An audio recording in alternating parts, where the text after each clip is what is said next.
Well, thank you all, and thank you, Gene. Thank you for your great leadership of the Federalist. So give Gene a round of applause, for heaven's sakes, leading the Federalist Society with such distinction. Thank you for the warm introduction to my friend.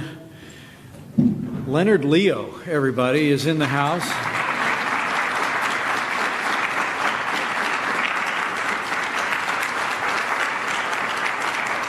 Ambassador Gray, members of the Federalist Society, honored guests, it's a privilege to be with you. It's a privilege to be with you here, in this place, in Congress Hall, at such a time as this in the life of our nation.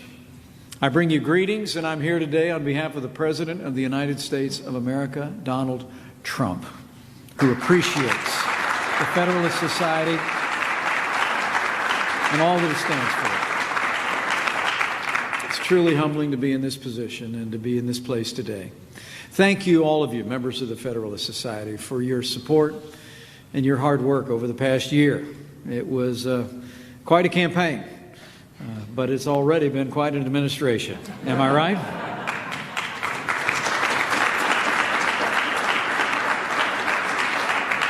But I know the President feels the same way as I do, that we're here in no small part because of your commitment and the ideals of the Federalist Society to restore the promise of America.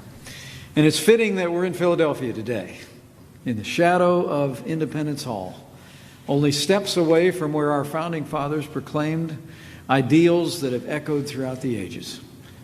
They declared these truths to be self-evident, that we are, all of us, created equal, and that we are endowed not by government, but that we are endowed, as the President himself recited this week in the National Prayer Breakfast, endowed by our Creator with the inalienable rights of life and liberty and the pursuit of happiness. That principle is at the center of the American experience, and it will always be.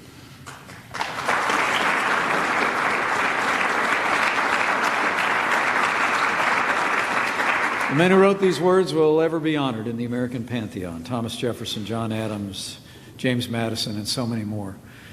The documents they drafted, the Declaration of Independence, the year in which they signed it, 1776, are now synonymous with the freedom of the world. What they did that day is the greatest gift we have as sons and daughters of the United States. It's humbling to be so near to where they pledged to each other their lives, their fortunes, and their sacred honor. Yet our founders were not finished with their noble work, were they? In the words of Abraham Lincoln, they had labored to create an apple of gold. Now they needed a pitcher of silver to frame it in, to adorn, and to preserve the principles at the heart of our exceptional experiment in self-government. And so it would be 11 years later, in the summer of 1787, our founding fathers returned to Independence Hall. They came to craft a framework of government that would protect those timeless ideals, the ideals that bind us together as a people and give us purpose as a nation. They gave us the Constitution of the United States of America.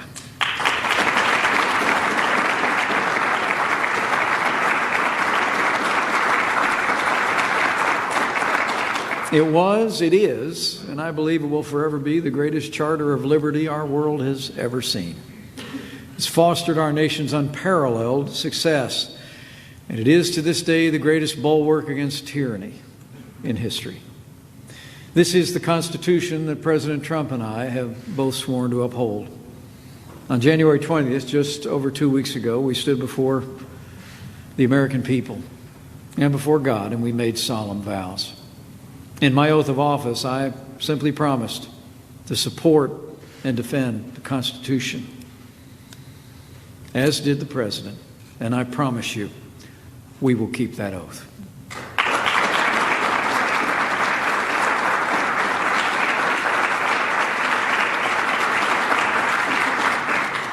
People keep asking me what it was like up there on the stage. I tell people it was just very humbling. It was humbling for me to be there. You see, my grandfather came to this country from a little town in Ireland called Tubacurry when he was about our son's age. He got on a boat, he crossed the Atlantic, and he went through Ellis Island and Took a train to Chicago, Illinois, where he drove a bus for 40 years. He was the proudest man I ever knew. The fact that Richard Michael Cawley had the courage to cross that ocean is why Michael Richard Pence is now the Vice President of the United States of America. It is, I expect, startling to him, knowing me as well as he did, in more ways than one. I found myself thinking up on that stage what that Irishman must be thinking looking down from glory, and I've only come to one conclusion. He was right. Not about me.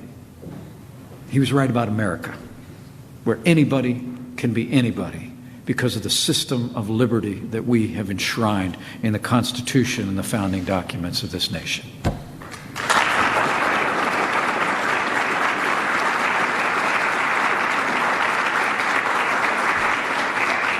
But that moment was made all the more special to me because of the man who administered my oath of office, Justice Clarence Thomas.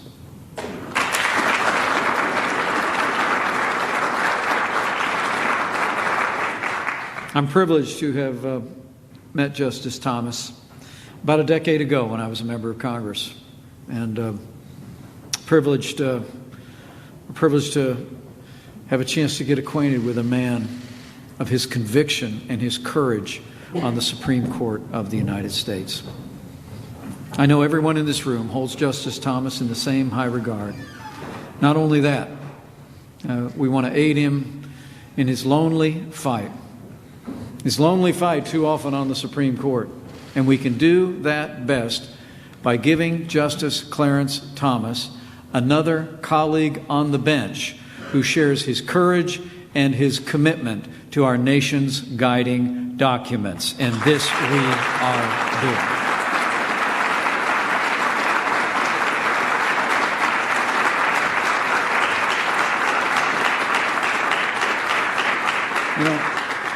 You know, the American people elected President Trump, I believe, in significant part because of his vow to do just that, to nominate someone to the Supreme Court in the mold of not only Justice Thomas, but also of the late and great Justice Antonin Scalia.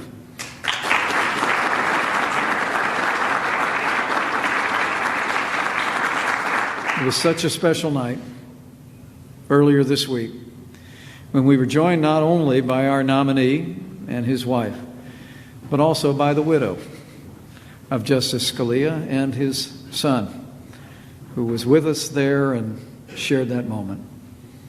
Justice Antonin Scalia's devotion to the Constitution will be forever remembered by the people of the United States of America.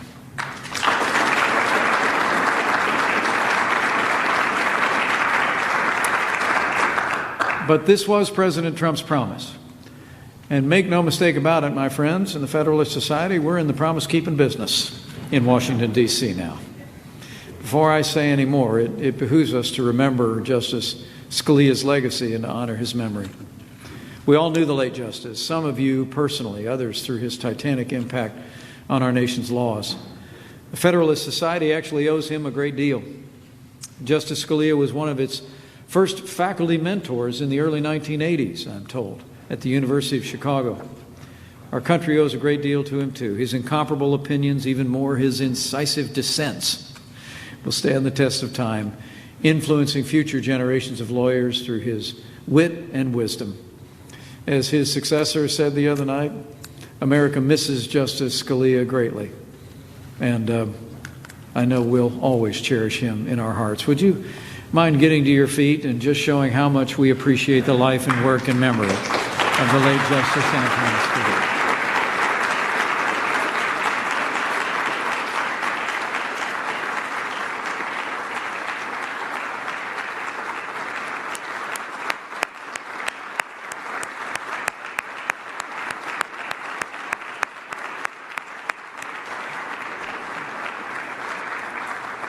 And I mentioned before that last week I had the great privilege to speak with the Justice's widow, Maureen. And the President had asked me to invite her to join us at the White House, as I said, for the Supreme Court announcement the next day. But during the conversation, I told her that President Trump was about to nominate a worthy replacement for her husband. And before I could go any further, she stopped me and said, "Actually, that's not how the president puts it." She said, "The president actually told me that no one can replace my husband. They can only succeed him." Isn't that wonderful? And it's true. And we all know why. And that's why President Trump devoted so much energy to picking the best possible nominee. Last year, President Trump took the unprecedented step of releasing a list of the 21 men and women he was considering for the Supreme Court. There was full transparency literally every step of the way. Unprecedented transparency in this process. Each individual the president named shared several key qualifications: sterling academic credentials, a brilliant legal mind, and an unwavering commitment to the Constitution of the United States. 4 days ago, as you all know, President Trump nominated someone who fits this description to a T: Judge Neil M. Gorsuch.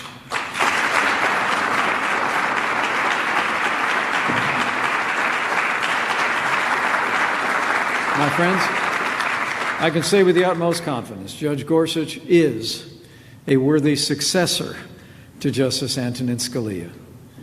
By the grace of God and with what I know will be the tireless efforts of everyone in this room, I believe Neil Gorsuch will soon take his seat as an Associate Justice on the Supreme Court of the United States.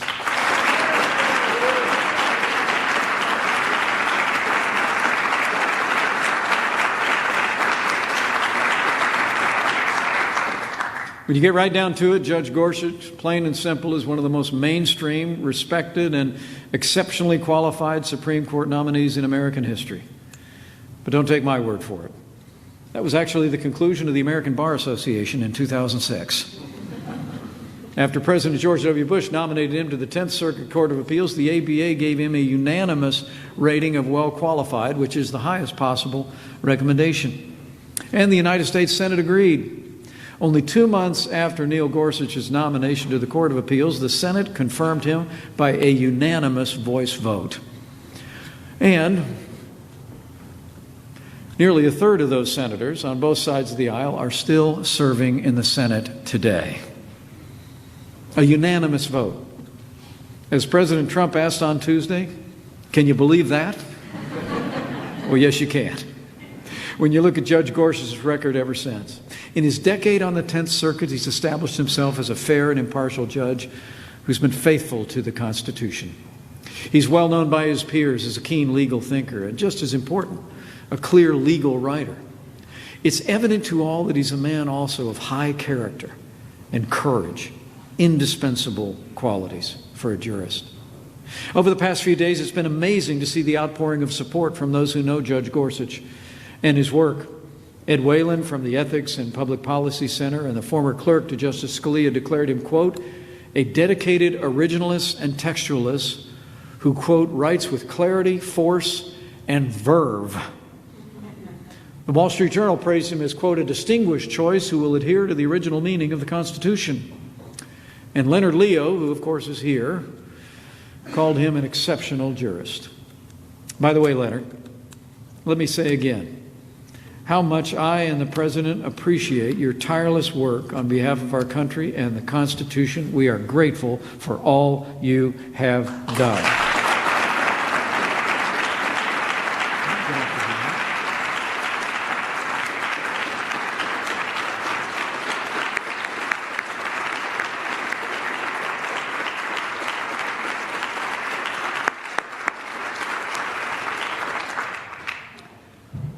Now, I should also note that Judge Gorsuch is so well liked that even those who disagree with him sing his praises. Norm Eisen, President Obama's former ethics czar, simply said Judge Gorsuch is, quote, a great guy. And Neil Katyal, the acting Solicitor General under President Obama, endorsed Judge Gorsuch in the strongest possible terms. He called him, quote, an extraordinary judge, close quote, who will, quote, help restore confidence in the rule of law. That's what this is really all about, isn't it?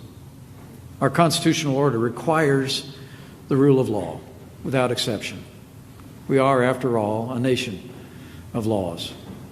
Judge Gorsuch firmly understands this. He said on many occasions that judges must apply the law as written without regard to their own politics or personal feelings. He put it well on Tuesday, and movingly, saying, quote, "In our legal order, it's for Congress and not the courts to write new laws." He added, "It is the role of judges to apply, not alter, the work of the people's representatives." And my favorite line, sitting as I was on the front row, was this one.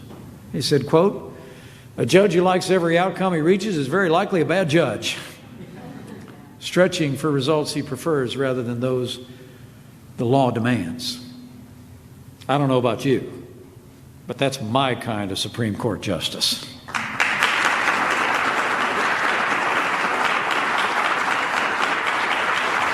But not just his words. Judge Gorsuch's record on the bench clearly demonstrates his fidelity to the wisdom of the founders rather than the whims of our own day and age.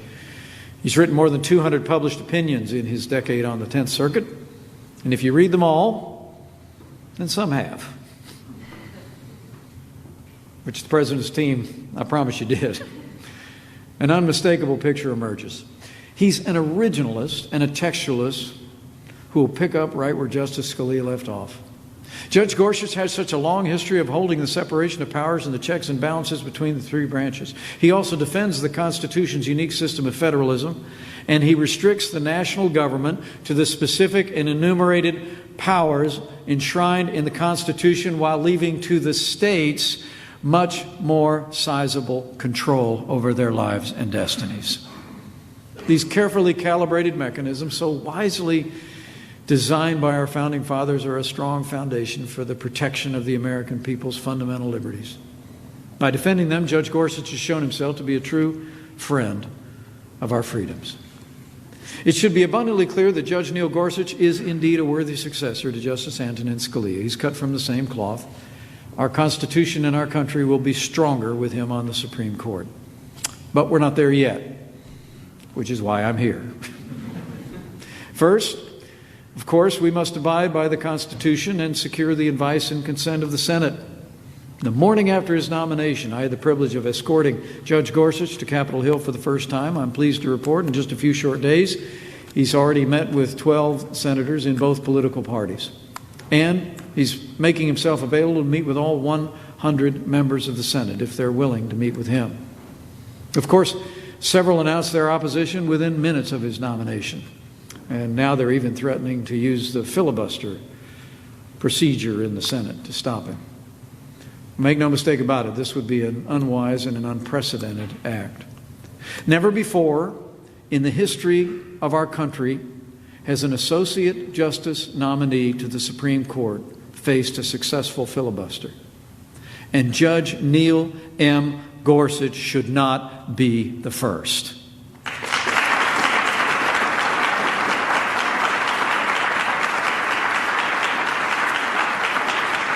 Now, let me say, President Trump and I have full confidence that Judge Gorsuch will be confirmed. But rest assured, we will work with the Senate leadership to ensure that Judge Gorsuch gets an up or down vote on the Senate floor one way or the other.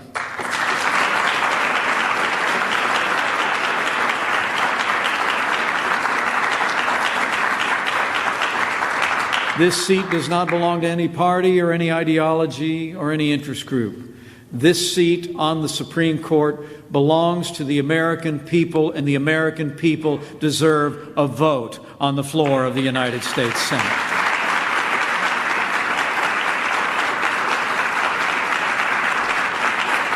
And my friends, this is a historic time for our country. We're on the verge, literally, of reaffirming the supremacy of the Constitution in our nation's Supreme Court. We're giving a new voice to the age-old vision of our founding fathers. We're rededicating ourselves to and our country to the timeless principles that they proclaimed only a few steps away from right where we're standing today. Under President Trump's leadership, we're returning power to the American people, the rightful rulers of the greatest nation the world has ever known. We have much work to do, but I'm confident the grace of God, we will accomplish the task before us.